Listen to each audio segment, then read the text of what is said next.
Arguably one of the most inventive schemes of World War II is Operation Chastise, where the newly formed 617 Squadron would undertake one of the most daring nighttime bombing raids ever conceived. 617 Squadron was a unit formed for a particular job in 1942, and they were armed with Lancaster aircraft, and their original concept was to destroy German dams, which in turn would flood the Ruhr Valley. The theory was that if the valley was flooded, the heartland of German industry would be put out of action for a considerable time. It was extremely dangerous. The loss rate for normal bombing raids was high. The dambusters raid was considerably higher than that. They were flying at very low level, they were flying at night, and they were flying against very heavily defended targets. Yes, the weapon, which was technically a mine or a depth charge, was given the code word upkeep.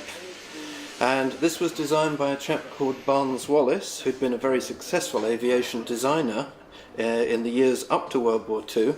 And he realised that it's no good using high explosive against a dam. You need to detonate your explosives right up to the wall of the dam and use the shock wave to cause a crack and then the water pressure to finish the job. As we near the 75th anniversary of the raid, it would seem that Chichester has a small part to play in the dambusters' story. One of the air gunners on that raid was a chap called Fred Tees.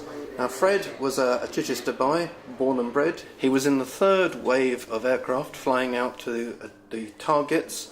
They reached within 50 miles of their appointed dam when they were hit by anti-aircraft fire. The official paperwork says he is manning the front gun turret, but it's known the fact that he did a swap with a chap called Sergeant Strange, and Fred manned the rear turret on this occasion. That fateful decision saved his life. The aircraft hit low-lying ground very soon after being hit. They were only flying at 200 to 300 feet. The next thing he does, he's coming around in the remains of his gun turret. He's been very badly burned, but he was quickly picked up by the Germans and they treated him in hospital and then transferred him to a prisoner of war camp where he spent the rest of the war. Although Fred survived the war, tragedy would hit him closer to home. His mother, Elizabeth Tees, worked at the local steam laundry in the Hornet, and a few days after D-Day, on the 11th of May, a bomber coming back, an American bomber, a Liberator, had been on a raid to some railway marshalling yards over France, was hit again by flak, this is anti-aircraft fire, did a huge amount of damage to its electrical system and started a fire. The captain of the aircraft gave the order to bail out. The pilot set the autopilot so that this aircraft would fly out to the channel and would eventually run out of fuel somewhere over the sea.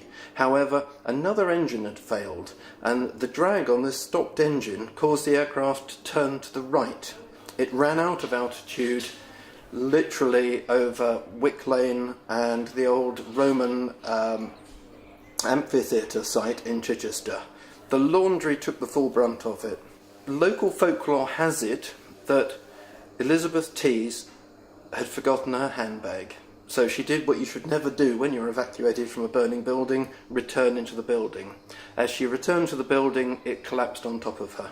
She was brought out alive, but she only survived a few days in hospital. Fred knew nothing of this. Fred was oblivious. The family didn't tell him. And by the time he came home, his father had also passed away from natural causes. So he came back to Chichester with really no immediate family.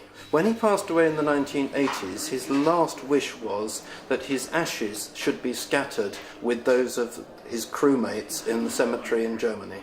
What we are trying to do is bring the story of Fred Tees to the local people. He was a Chichester person whose history was very important, very much one of the dam busters, and we don't want that story to be forgotten of Fred and his time in 617 Squadron, however brief it was. Richard Stringer, That's TV.